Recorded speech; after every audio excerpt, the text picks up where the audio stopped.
Hello my Bong people, welcome to day 1 of Saraswati Puja.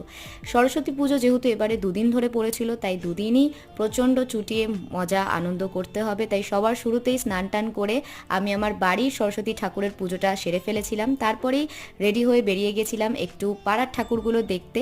And পাড়ার ঠাকুর দেখতে দেখতেই সময় হয়ে গেছিলো, তো ভাবলাম টালাপ্রত্যয়ের ঠাকুরটাও একটু দেখেই আসি। তাই মাকে নিয়ে বেরিয়ে পড়েছিলাম টালাপ্রত্যয়ের ঠাকুরটা দেখতে। অ্যান্ড সত্যি বলতে টালাপ্রত্যয়ের ঠাকুরটা খুবই সুন্দর হয়েছিল। সোশ্যাল মিডিয়ায় এত দেখছিলাম টালাপ্রত্যয়ের ঠাকুরটার ব্যাপারে, তাই ভাবলাম দেখে আসি। আর সত্যি অসাধারণ হয়েছিল ঠাকুরটা, এত সুন্দর মায়ের মুখটা ছিল। তারপর আমরা চলে গেছিলাম কিউটেস্ট সরস্বতী ঠাকুরকে দেখতে, যেটা ছিল চোর বাগানে। আর সত্যি বলছি, মানে সরস্বতী ঠাকুরটাকে দেখে না পুরো আদর করতে ইচ্ছা করছিল, সিরিয়াসলি। এত কিউটেস্ট, লাইক পুরো পুতুলের মতন তৈরি করেছিল, এত মিষ্টি ছিল সরস্বতী ঠাকুরের মুখটা। আর এভাবেই শেষ হয় আমাদের সরস্বতী পুজোর প্রথম দিন। তারপর আমরা বাড়ি ফিরে আসি। ব্লগটা ভালো লেগে থাকলে লাইক, শেয়ার, সাবস্ক্রাইব।